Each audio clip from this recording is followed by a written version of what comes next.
Meninas, a gente está encerrando hoje a nossa revista.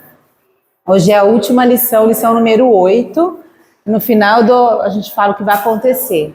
Mas que bom, né? E tem sido muito bom, pelo menos para mim, tem sido, a gente fala, uma surra semanal. E assuntos que a gente acha que sabe, que está bem, e vê que precisa melhorar tanto, precisa praticar tanto, precisa aprender tanto, né? Vamos orar para a gente começar a nossa aula número 8? Então, Senhor, eu te agradeço por esse dia, te agradeço pelas minhas irmãs, te agradeço porque se estamos aqui, porque de fato reconhecemos que a tua palavra é a palavra viva, que nos ensina, que nos transforma, reconhecemos a nossa necessidade de aprender, Deus, que o Senhor nos ajude mesmo a ser a mulher sábia que constrói a sua casa, firme nos teus princípios. Nos ajuda, Senhor, a colocar em prática tudo isso que a gente tem ouvido. Nos ajuda a lembrar de cada instrução da tua palavra na hora da ansiedade, do medo, do estresse, da sobrecarga, da ira. Nos ajuda, Senhor. Precisamos da tua ajuda, da tua força para conseguir agir de maneira que honre ao Senhor. Nos ajuda. Fala conosco essa manhã, Senhor. Aquieta o nosso coração das preocupações da vida e nos fala, nos trata, nos molda, nos aperfeiçoa. É o que eu te peço em nome de Jesus. Amém. Sabedoria em conflitos. Sabedoria. Eu fiquei pensando, sabedoria, uma palavra tão chique, né? Tão bonita de falar, sabedoria. Mas tudo bem? Tão difícil da gente viver, né? Tão desafiadora para a gente praticar e é o que o Senhor espera de nós. O versículo-chave dessa lição é Tiago 1,19. Entendam isto, meus amados irmãos. Estejam todos prontos para ouvir, mas não se apressem em falar, nem em se irar. Eu queria conversar com vocês sobre esse versículo que a gente leu. O que vocês acham que tenha, o que se relaciona com esse versículo as palavras sabedoria e conflitos? Porque a revista propõe que esse versículo nos ajuda com essas duas palavrinhas, sabedoria e conflitos. Agora eu quero ouvir. Deixa eu melhorar o foco aqui.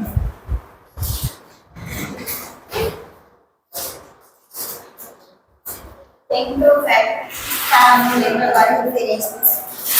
O sentido é, o sábio fala pouco. Sábio fala pouco, né?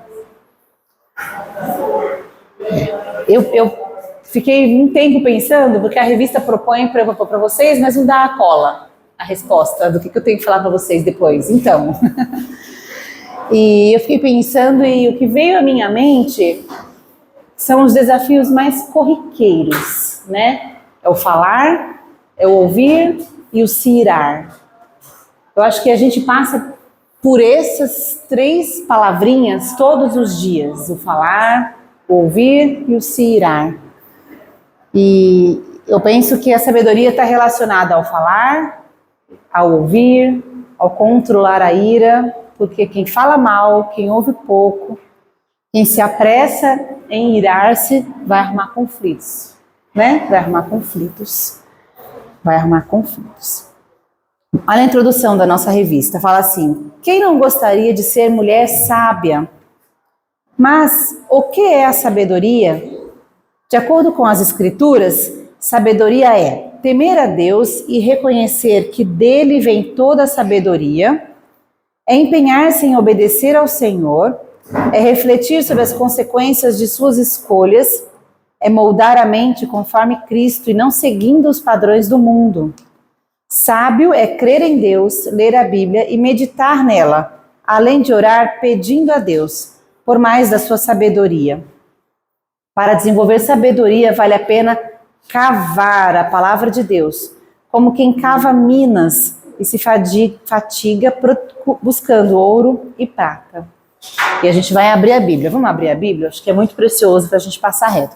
Deixa ela abertinha em Provérbios, que vai ser bastante hoje. A hora que você sair para outros textos, guarda o dedo lá no Provérbios. O livro de sabedoria, né? A Bíblia fala muito de sabedoria em Provérbios.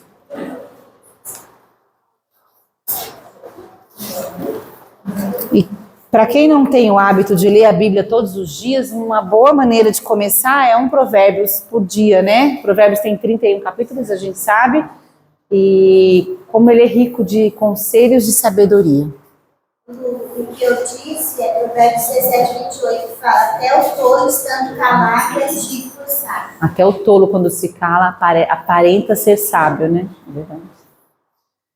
É verdade. Como é difícil, né?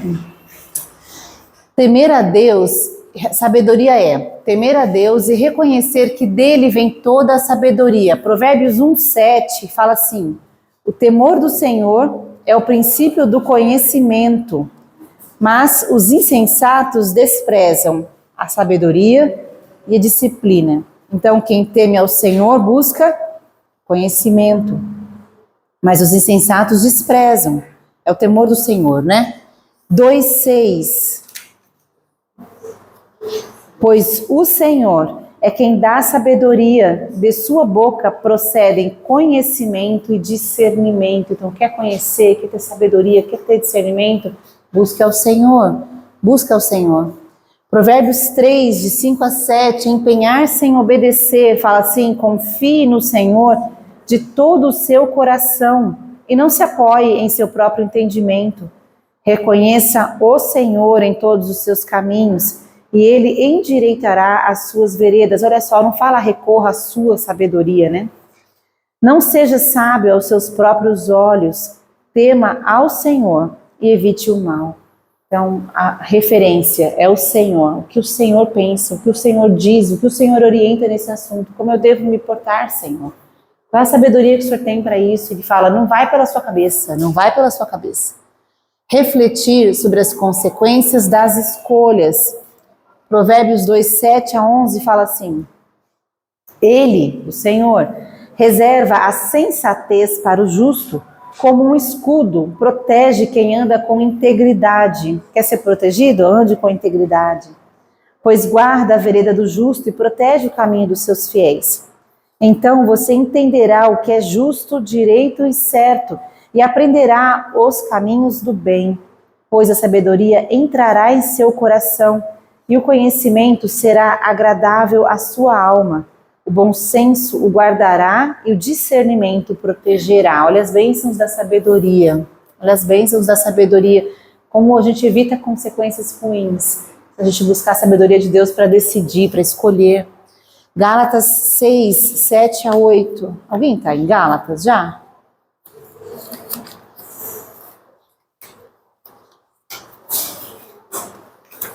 Não, não é Gálatas 6, porque não tem 6. Atenta aqui. Gálatas 6, 7, 8 fala assim.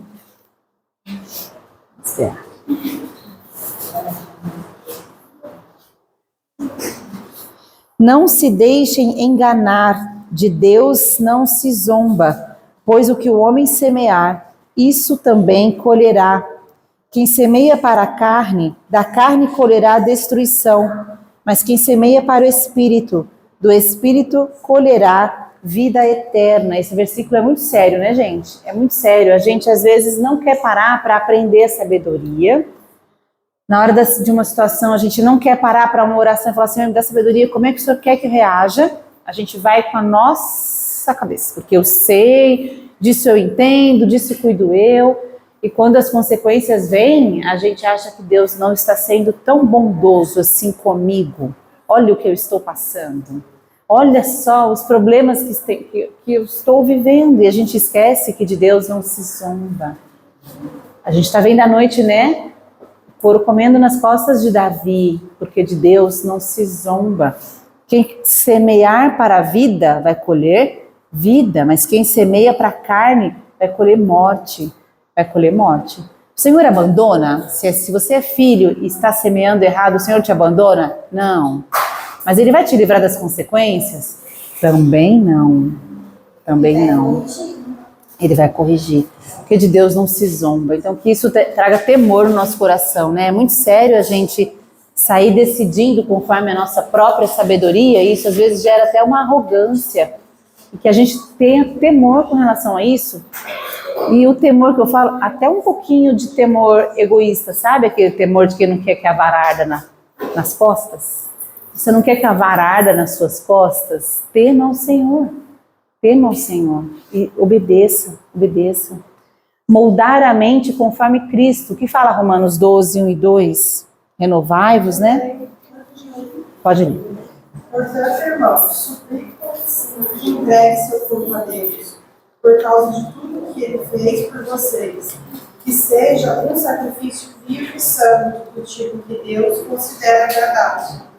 Essa é a verdadeira forma de adorar.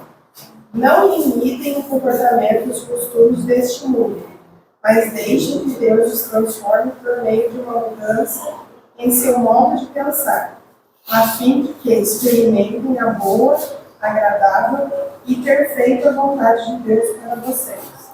Esse texto é muito completo. Esse também tem que ir para a geladeira. Ele fala, muda a sua maneira de pensar, renova a sua mente, alinha aos padrões da vida eterna, do Senhor, daquele Deus que te chamou. Para de querer ser igual ao mundo, né? Ele fala, não se conforma com os padrões do mundo. Lembra, eu não sou desse, eu sou desse. Fui chamada para esse, eu preciso andar nesse padrão. Porque a gente nunca vai estar na maré, a gente tem que estar contra a maré, né? E realmente a sabedoria do cristão, ela vai ser loucura muitas vezes para o mundo. A gente está terminando essa revista e a gente viu tanta coisa aqui, né? Sobre perdão. A gente vai falar sobre isso no mundo, vai perdoar, imagina! Ele não merece o seu perdão, é a sabedoria do mundo, mas é assim a sabedoria que Deus espera de nós? Sabedoria do mundo, né? Bateu, levou, porque eu não levo desaforo para casa. Eu não tenho sangue de barata. Sabedoria do mundo. É assim que Deus ensina? Então a gente precisa realmente transformar a nossa mente, mudar de mentalidade, né? Alinhar o modelo, alinhar o padrão. Porque depois que a gente faz tudo isso, ele termina como? Aí a gente experimenta, né? Aí, depois que eu alinhei a minha mente, depois que eu mudei meu comportamento, eu vou conseguir experimentar a boa, perfeita e agradável vontade de Deus, porque a gente só quer o fim do texto. A gente quer, quem não quer viver a boa, perfeita e agradável vontade de Deus? Essa frase é maravilhosa. Mas eu não quero transformar a minha mente, eu não quero anular a minha carne, me sujeitar ao que Deus ensina e obedecer, porque isso não é fácil, é contra a vontade carnal da gente mesmo. Isso a gente não quer, a gente só quer a boa, perfeita e agradável vontade de Deus. Mas ela não chega, né? Ela não chega para quem não renova a sua mente, para quem não se dispõe a obedecer. Não chega. Moldar a mente conforme... Se alguém quiser falar alguma coisa, hein, gente? Só falar. Moldar a mente conforme Cristo. 1 João 2, 15 e 17 fala assim: não amem o mundo, nem o que nele há. Se alguém amar o mundo, o amor do Pai não está nele. Pois tudo o que há no mundo, a cobiça da carne, os desejos, né? A cobiça dos olhos, o desejo dos olhos e a ostentação dos bens, não provém do Pai, mas do mundo. E o mundo e a sua cobiça, os seus desejos, passam, mas aquele que faz a vontade de Deus permanece para sempre. Não somos desse mundo. Não é a glória terrena que nos importa, né? Não é. Quem que faz uma viagem de 30 dias para o Ceará, um lugar que eu amo, mas chega lá e vende tudo que tem aqui em Cachoeira, porque fala, amei este lugar e vou gastar tudo que eu tenho nessas férias de 10 dias, porque esse lugar é maravilhoso, esquece que vai voltar, tem que ter onde morar, tem que ter trabalho para sustentar. Quem faz isso? Isso não é loucura? Imagina, você não pode fazer isso, você não pode penhorar a sua casa para gastar umas férias de 10 dias. Depois você vai voltar. Mas a gente age assim quando a gente esquece que essa vida, por mais que dure 80, 90 anos, é passageira, perto do lar eterno para onde a gente está indo. Porque se o Senhor nos escolheu antes da fundação do mundo, nos pinçou lá, é para lá que a gente está indo. E aí eu esqueço disso, e eu só foco nessa. Isso não é sabedoria. A gente precisa ter os olhos na vida eterna para realmente focar o que é que tem valor. Para trazer a mente, né?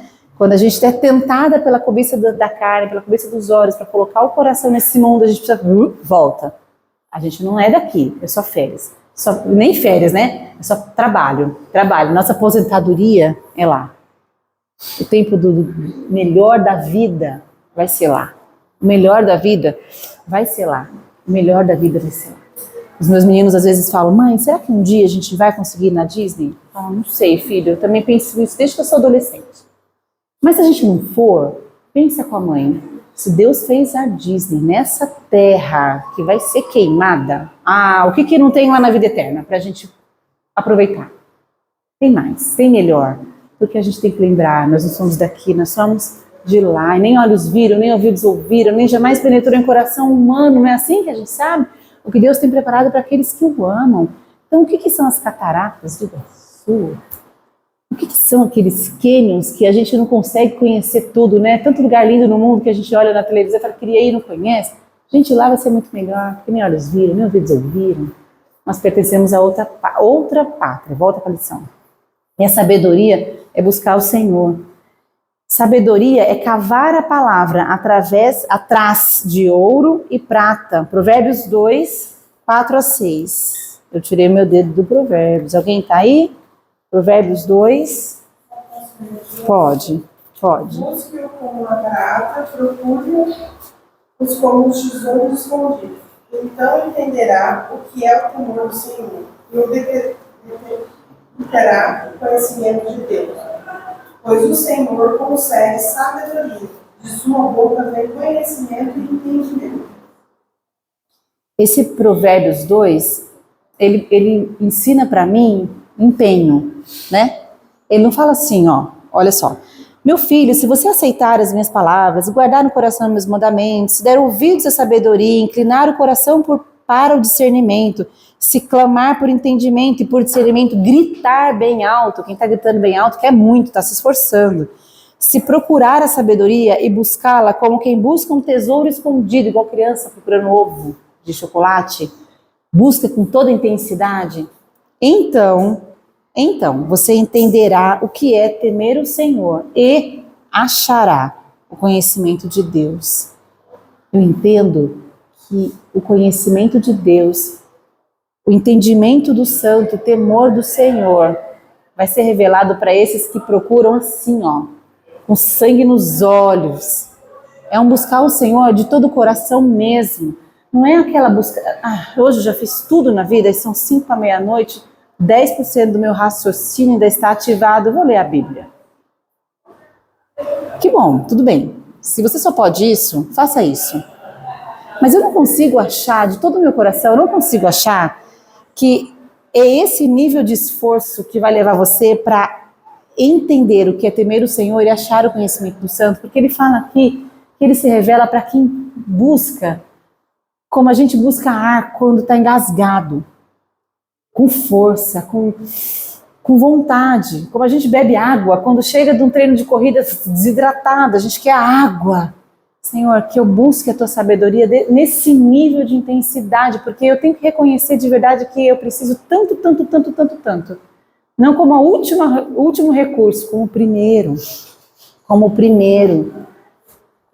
E a revista trouxe essa frase, eu achei muito preciosa. Tesouros ocultos são revelados pelo Espírito Santo quando a gente se empenha em compreender e obedecer a palavra. É a receita da paz e da felicidade, haja o que houver. Por que é a receita da paz e da felicidade? Porque seguindo no Provérbios 2, ele vai falar assim, pois o Senhor é quem dá sabedoria, da sua boca procedem conhecimento e discernimento. Ele reserva sensatez para o justo, como um escudo protege quem anda em integridade. Aí no finalzinho, 11, o bom senso o guardará, o discernimento protegerá, a sabedoria o livrará do caminho dos maus, dos homens perversos. E vai seguindo, no 16, também livrará da mulher imoral. No 20, a sabedoria o fará andar nos caminhos dos homens de bem e manter-se nas veredas dos justos. O Senhor promete cuidado para aquele que busca sabedoria. Promete cuidado. Tem um outro texto, não vou lembrar a referência agora, que fala a intimidade do Senhor. Ajuda aí, Lu. A intimidade do Senhor é para os que o buscam aos quais ele dará a conhecer a sua aliança. É assim que está na minha Bíblia, mas eu não vou lembrar agora. Isso nunca sai da minha cabeça. Olha o que esse texto está dizendo. A intimidade do Senhor é para os que o buscam. Para esses, ele dará a conhecer a sua aliança. Está falando de salvação aqui? Não. Não está falando de salvação, porque a salvação é Deus quem dá. A salvação é toda dele, porque nenhum homem teria condição de cooperar nisso. A salvação é toda dele. Está falando de intimidade, está falando de conhecer da aliança. Então, os tesouros são revelados para aqueles que buscam conhecer ao Senhor, como que busca prata, como que busca ouro.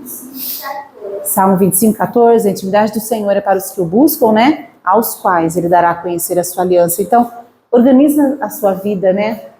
Organiza a sua vida para que a sabedoria faça parte dela, como faz o lavar a roupa, o passar a roupa, providenciar almoço, que são coisas que a gente tem que fazer todo dia. Que buscar a sabedoria também faça parte disso. Que a gente vai colher, né? A gente vai colher. No livro de Provérbios, Salomão nos oferece claras e preciosas instruções a respeito de como viver de maneira sábia e que agrade ao Senhor. A sabedoria é o caminho para o bom procedimento na vida. Ela está alicerçada no temor do Senhor, apesar de ser comumente ignorada até pelos cristãos. Até pelos cristãos. Muitos cristãos só pegam sua Bíblia de domingo e acham que vão conseguir sabedoria nessa folheada superficial. Quando a Provérbios diz que a gente tem que mergulhar de cabeça, né? Buscar. Seus benefícios da sabedoria são incomparáveis. Ela deve ser ensinada de pai para mãe, de pai e mãe para filho. Entretanto, a sabedoria requer uma decisão pessoal de segui-la no lugar da insensatez. Ponto 1. Conflitos e mais conflitos. Olha que legal, achei essa mulher muito brava. Achei, gente, acho que sou eu quando as crianças entram com o pé sujo depois que eu limpei os... Depois a gente se arrepende, né? Mas na hora... Ainda bem que não tem essa espingarda embaixo do sofá, né? Conflitos e mais conflitos. Ponto 1. Não há como fugir dos conflitos. Vivemos num mundo que jaz no maligno. 1 João 5,19. Vamos lá, vou precisar de ajuda, a gente tem bastante texto. Ah, eu pus aqui, desculpa, eu pus aqui, ó. Não pus? Não pus. Não pus. 1 João 5,19. Se alguém achar primeiro, pode falar. Vivemos num mundo que jaz no maligno. 1 João 5,19 fala assim... Sabemos que somos de Deus, que o mundo inteiro jaz no maligno. Sim, nosso padrão tem que ser diferente, né, Beth? Porque o mundo inteiro jaz no maligno. Recheado de pecadores por todos os lados. Não há nenhum justo sequer, a Bíblia fala. Nem nós, nenhum sequer. Não somos justos, né? Somos justificados, diferente, né? O que poderia resultar disso, então? Conflitos. A gente vive num mundo que jaz maligno de pecadores por todos os lados, inclusive nós mesmos. É óbvio que a gente vai passar por conflitos, é óbvio. 1.1. Conflitos no casamento. Nós, mulheres, precisamos aceitar que não há casamentos perfeitos, porque não há homens perfeitos e nem há mulheres perfeitas. Injusto, né? Eu achar que eu esperar que o marido seja perfeito, se Deus não deu para ele uma mulher perfeita, mas eu quero que ele seja. Se ele não for, tem alguma coisa errada. Eu comprei o pacote errado, vou devolver. Mas ele não tem uma, né? Ele não tem uma. Somos todos pecadores, salvos pela graça. Romanos 3:23 fala o quê? Pois todos pecaram, né? E carecem da glória de Deus. Pense bem. Qual pessoa vai pisar na bola comigo 70 vezes 7? Quem mora comigo. É lógico, né? É lógico, quem mora comigo.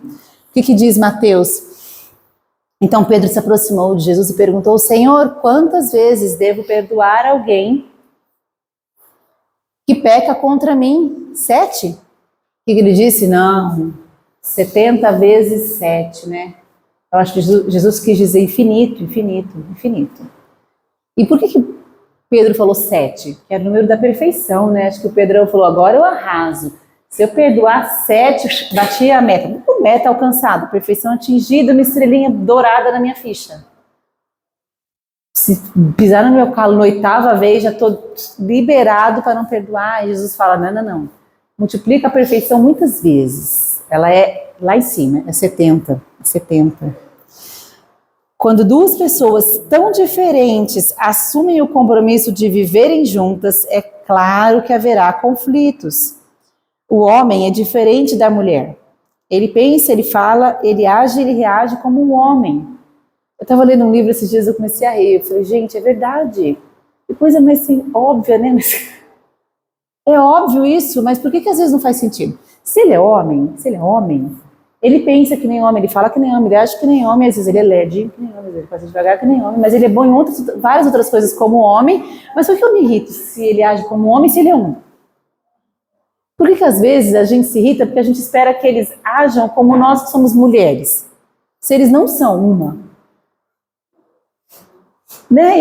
E a autora falava isso. Muitas mulheres casam com homens, mas esperam que eles reajam como mulheres. Elas se ofendem por causa disso. Eu falei, que bobeira, mas é verdade. A gente casa com homens e espera que eles vivam como mulheres. Né? Como diz meu filho, eles são homens. E aí, em inúmeras ocasiões, a intenção do marido não é ofender ou magoar. Ele só respondeu daquela maneira porque ele é homem. E aí ele diz aquilo ou age daquela maneira simplesmente porque é o jeito masculino de ser, porque eles não são mulheres, eles são homens. A mulher mais delicada logo se magoa, né, com facilidade. Deus planejou seres complementares que somem as diferenças para viver melhor, não para multiplicar problemas. Eclesiastes 4, né? E vamos lembrar lá de Gênesis, quando Deus fez a Eva para ser auxiliadora. Diz, ele vai precisar de uma ajudante, ele vai precisar. Mas não deu para Adão outro homem, deu uma mulher, porque ele ia precisar, se ela tinha que ser ajudadora, porque ela teria qualidades, atributos, jeitos diferentes do que dele, ele ia precisar disso de diferente que ela tem. Porque se ele tivesse tudo o que ela tem, ele não precisava dela. Então, é porque ele era diferente, ele precisava dela. Não é assim que Deus pensou? A gente precisa lembrar disso. Eclesiastes 4, 9, é melhor serem 2 do que 1. Pois um ajuda o outro a alcançar o sucesso. Se um cair, o outro ajuda a levantar-se. Mas quem cai sem ter quem o ajude está em sérios apuros. Da mesma forma, 2 pessoas que se deitam juntas aquecem uma a outra. Mas como fazer para se aquecer sozinho? Sozinha, a pessoa corre o risco de ser atacada e vencida. Mas 2 pessoas juntas podem se defender melhor. Se houver 3, melhor ainda, pois uma corda trançada com 3 fios não se arrebenta facilmente. Não é um texto exclusivo para casamento, tá? Não é. A revista está usando isso só para dizer que a gente precisa parar de arrumar confusão com bobagem e valorizar que se eu tenho um marido, eu tenho alguém para me ajudar. Melhor ser 2 do que 1. Eu tenho um 2. Eu formo um com alguém diferente de mim, mas que eu preciso muito. E que eu preciso viver bem. Isso foi criado por Deus, o casamento, não para ser uma guerra, né? Mas para ser uma bênção. Não uma guerra. A mulher deve buscar em Deus sabedoria, orientação, cura para as mágoas, capacidade para perdoar, respeitar e amar o seu marido. 1 Pedro 3 diz, era assim, eu estou indo muito rápido, se tivesse, vocês não... Era assim que se adornavam as mulheres santas do passado, depositavam sua confiança em Deus e se sujeitavam à autoridade do marido. Vamos de novo nessa frase? Elas se sujeitavam à autoridade do marido porque elas depositavam a sua confiança em Deus. Deus deu essa ordem para nós, né, da sujeição. Essa sujeição não é capacho. Se você quiser saber mais disso, assiste o vídeo Disposição da quinta-feira lá do Identidade Feminina que está no YouTube. Lá vai explicar melhor, mas não é ser capacho. Mas se Deus disse, é porque é assim que tem que ser. Então eu preciso confiar que aquele que mandou sabe o que está mandando e aí eu faço. Era assim que elas faziam, é assim que a gente tem que fazer. Sara, por exemplo, obedecia a Abraão e o chamava de Senhor. Vocês são filhas dela, quando praticam o bem, sem medo algum. Então, a submissão é um desafio para nós, né? E ela pode ser fonte de conflitos se a gente não encarar isso da forma como Deus espera que encaremos. Então, a submissão não nos rebaixa, a submissão nos coloca no nosso lugar. E a submissão nos protege. E a submissão protege o nosso casamento. Vamos abrir um parênteses aqui. Nós somos terríveis. Nós somos terríveis. Já pensaram na Eva? A Eva era perfeitinha, perfeitinha. Deus criou ela belezinha lá. Ela ainda não tinha pecado quando a serpente veio falar com ela. Vocês concordam comigo? E quando a serpente veio com aquele conselho, será que foi isso mesmo que Deus disse? Eu acho que Deus, na verdade, está querendo é que vocês não sejam como ele, né? Você devia comer para você ser igual a ele, porque você não quer ser igual a Deus? Você não quer conhecer tudo? O que a Eva fez? Calma aí. Deixa eu perguntar para o meu marido o que ele acha. Foi assim que ela fez? Ela já era pecadora? Gente, a gente é terrível. Santamente terrível. Até sem pecar, a gente já tem esse instinto de mulher, de decidir sozinha, de dar conta do mundo. Não é? Agora, vocês imaginam o que seria de um casamento se a ordem fosse ao contrário? Maridos, submetam-se às suas esposas. A gente ia matar eles, gente. A gente ia matar eles. Não ia? A gente ia. Eu acho que eu ia. Porque a gente não ia ter limite, e esses pobres iam ficar à nossa mercê. Gente, nós somos terríveis, isso não ia dar certo. Então, quando o Senhor chega lá e fala, mulheres, submetam os seus vossos maridos, ele sabe o que ele está dizendo, porque ele sabe. Ele quer dizer assim, ó, se você não submeter a sua vontade ao seu marido, vai dar ruim. Então, passa nesse filtro e confia em mim. Confia em mim. Então, quando a gente tem dificuldade, e para mim é difícil, eu imagino para vocês também sejam, porque nem sempre a gente concorda com tudo, e a gente sempre acha que o nosso ponto de vista, obviamente, é o mais adequado, obviamente. Como que ele não enxerga isso? Como que ele não entende? E aí a gente tem que se submeter a outra decisão e confiar no recurso. Senhor, não é o que eu penso, não é o que eu acho, mas eu vou me submeter. Senhor, age aqui, age em meu favor. Eu já passei essas experiências assim, eu já passei. E aí a gente vê depois, o marido da gente muitas vezes muda de ideia e vem, eu acho que eu vou fazer de outro jeito. E outras vezes ele não muda de ideia, ele faz do jeito que ele disse que ia fazer, mas dá certo.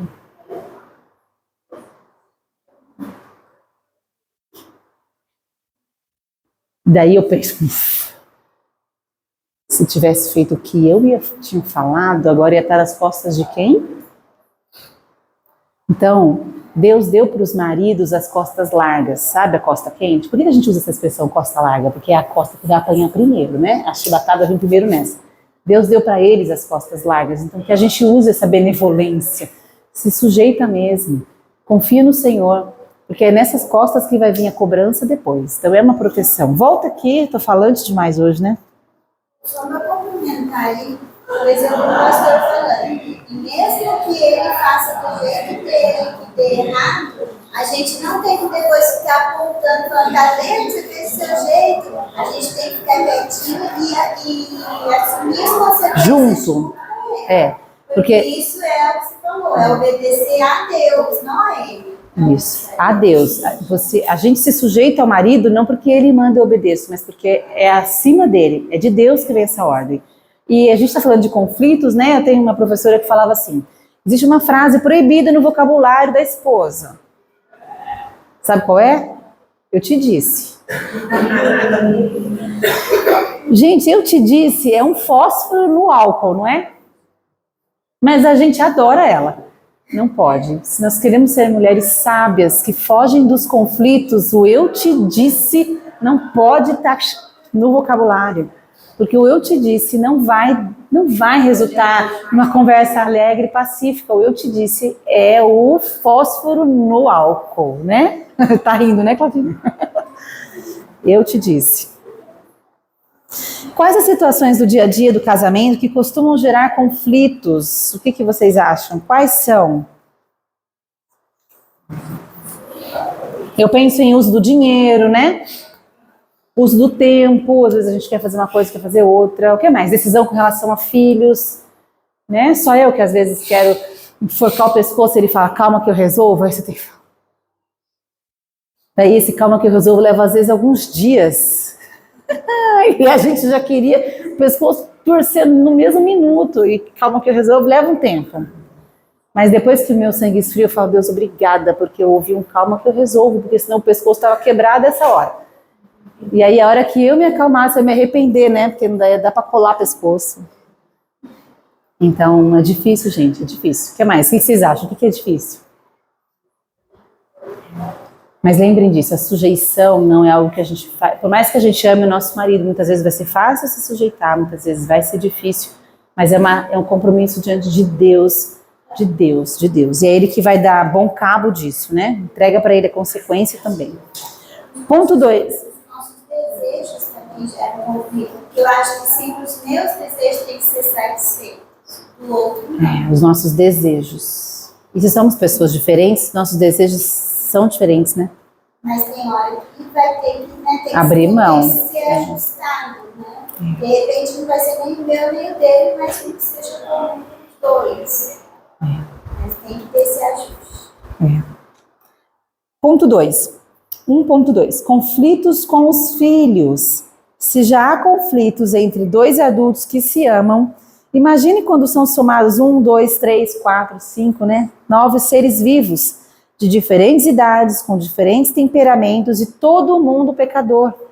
Não é de surpreender que tenhamos que enfrentar tantos conflitos no lar todos os dias.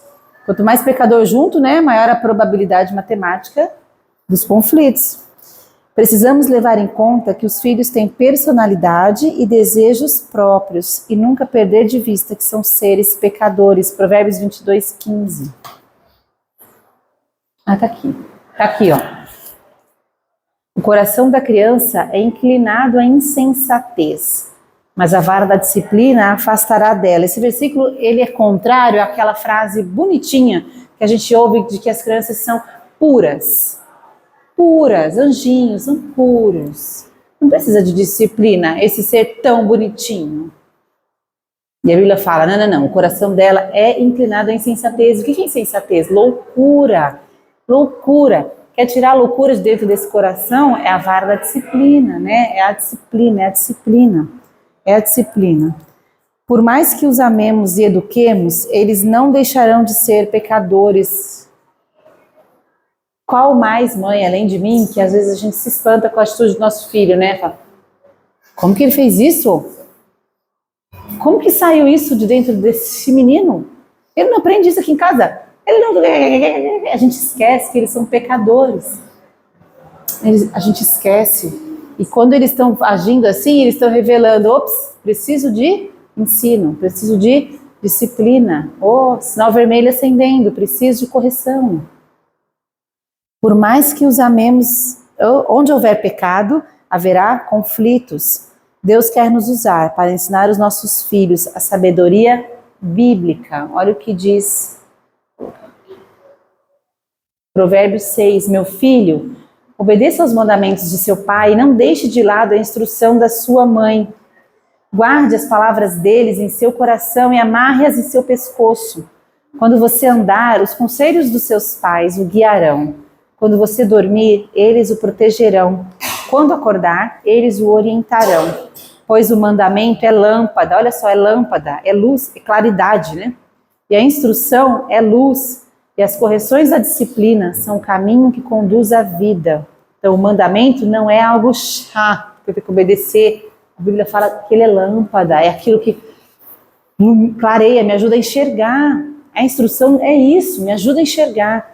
E a disciplina é o caminho que conduz à vida. Então eu não posso ter medo de que meu filho vai me odiar, não vai me amar, não vou ser a mãe legalzinha. é a disciplina que vai conduzi-lo à vida. E será que é assim? Porque, então, pisou na bola, esse menino pecador respondeu atravessado e a disciplina conduz à vida, então eu vou fazer isso agora. Daí a ira vem e a gente começa a disciplinar assim, ó. E aí será que é dessa maneira? Será que realmente eu não preciso contar até 10? Esfriar a cabeça para ensiná-lo em sabedoria? Será que eu vou conseguir? Eu falo para vocês, eu falo para mim. Porque além de mim, alguém mais já viveu isso? A gente às vezes corrige na ira, na raiva, e a gente vê que o resultado foi pior. Quando o resultado da correção bíblica é a vida, fala que a correção da disciplina é um caminho que conduz à vida. Então, se eu disciplinei meu filho assim, igual uma louca, ele vai ficar irado.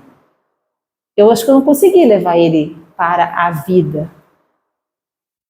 Então, se eu não levei ele para a vida, eu não usei o caminho da disciplina que conduz à vida, eu não usei a sabedoria da palavra de Deus. Eu usei a minha carnalidade. Não é essa a maneira certa, né?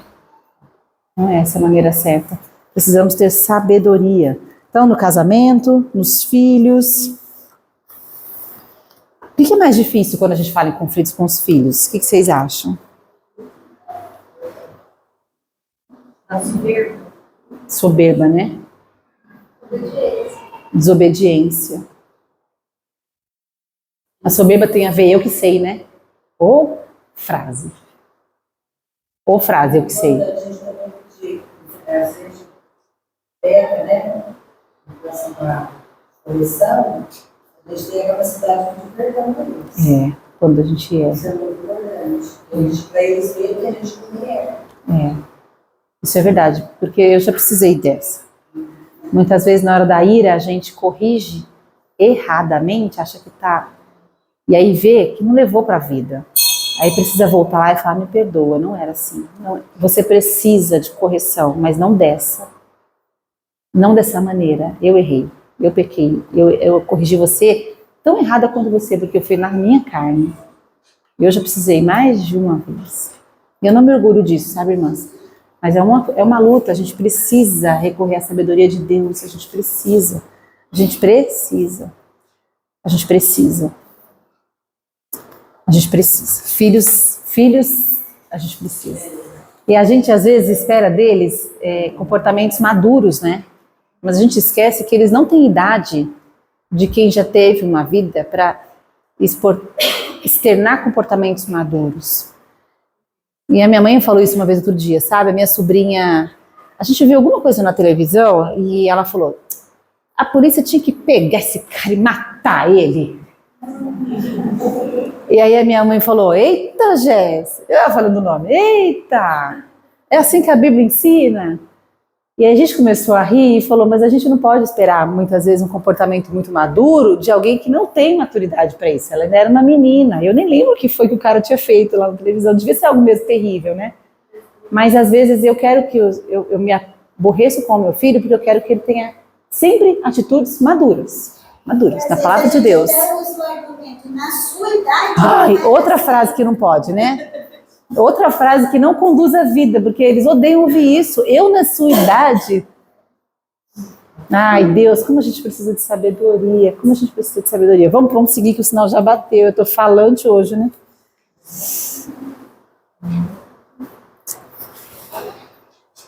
Peraí, eu preciso voltar. Sabedoria no trabalho. Naturalmente, quando se juntam pessoas com princípios e valores tão distintos num único ambiente, surgirão conflitos. A forma de organizar as coisas, a limpeza ou a falta dela, o jeito de falar, a maneira de executar o trabalho ou de enrolar no trabalho, e as manias, as manias dos outros, como nos enlouquecem. Sem contar a pressão por prazos, resultados, competitividade, desonestidade, inveja, calúnias, difamações. Infelizmente, o ambiente de trabalho às vezes é doentio e quase intolerável, mas é exatamente nesse lugar que Deus nos chamou para ser luz no meio das trevas. Olha lá, Mateus 5. Vocês são a luz do mundo. É impossível esconder uma cidade construída no alto de um monte. Não faz sentido acender uma lâmpada e depois colocá-la sob um cesto. Pelo contrário, ela é colocada num pedestal de onde ilumina todos os que estão na casa. Da mesma forma, suas boas obras devem brilhar, para que todos as vejam e louvem a seu Pai que está no céu. Olha só que esse brilho, qual é o contexto? Vocês são a luz da igreja. Vocês são a luz da igreja, do mundo. Do mundo. Então é bem aí, é nele, é aí. É aí. E a mulher sábia mantém seu foco de manifestar o Evangelho de Cristo por meio de um trabalho feito com excelência, responsabilidade, compaixão, zelo, em todo o tempo, com todos os colegas, até os mais difíceis, e missão, né? Quanto aos escravos, devem sempre obedecer a seu senhor e fazer todo o possível para agradá-lo. Não devem ser respondões, nem roubar, mas devem mostrar-se bons e inteiramente dignos de confiança. Assim tornarão atraente em todos os sentidos o respeito, o ensino a respeito de Deus, nosso Salvador. As pessoas vão estar sempre observando, né?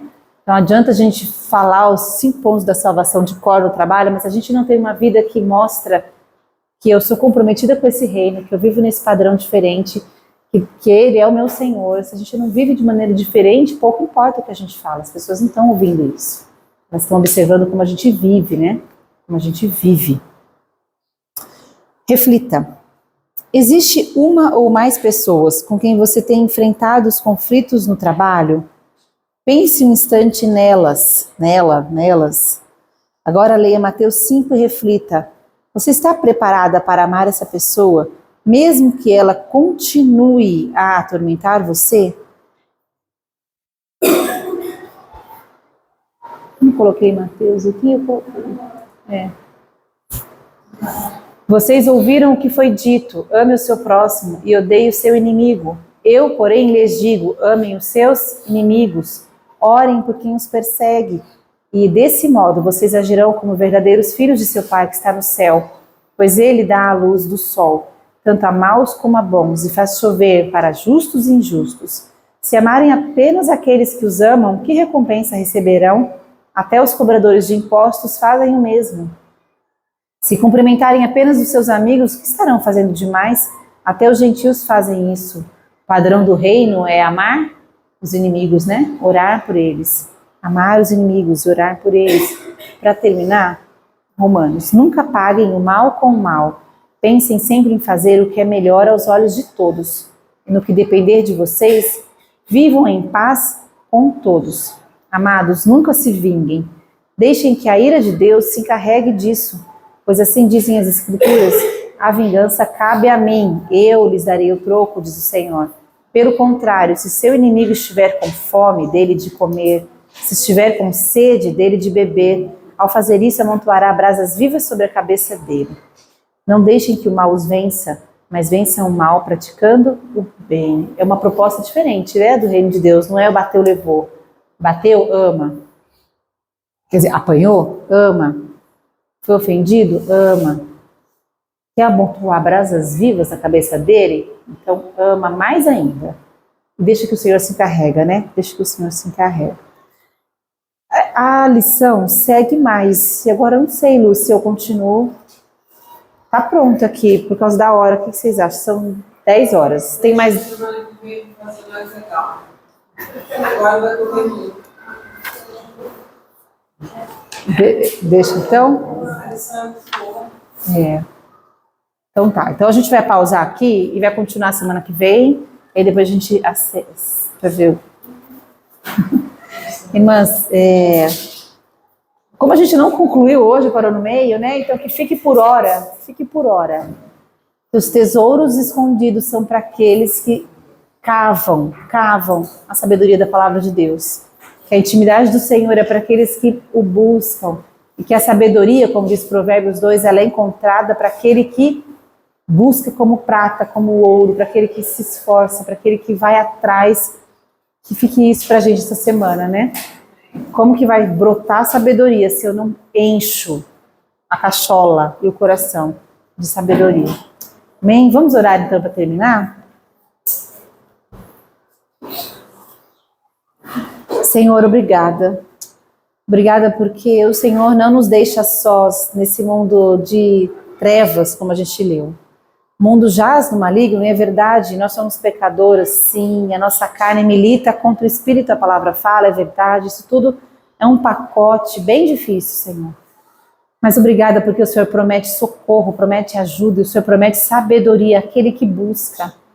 Obrigada, Senhor. Obrigada, Senhor.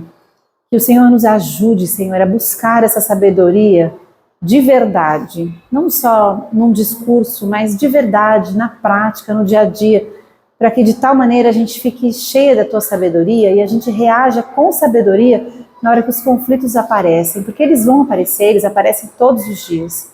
Nos ajuda, Senhor, nos ensina, nos dá força, que a tua graça nos sustente, e se a gente cair, nos dá força para levantar, e seguir de novo, e seguir em frente, e se esforçar mais, e buscar mais, e não desanimar.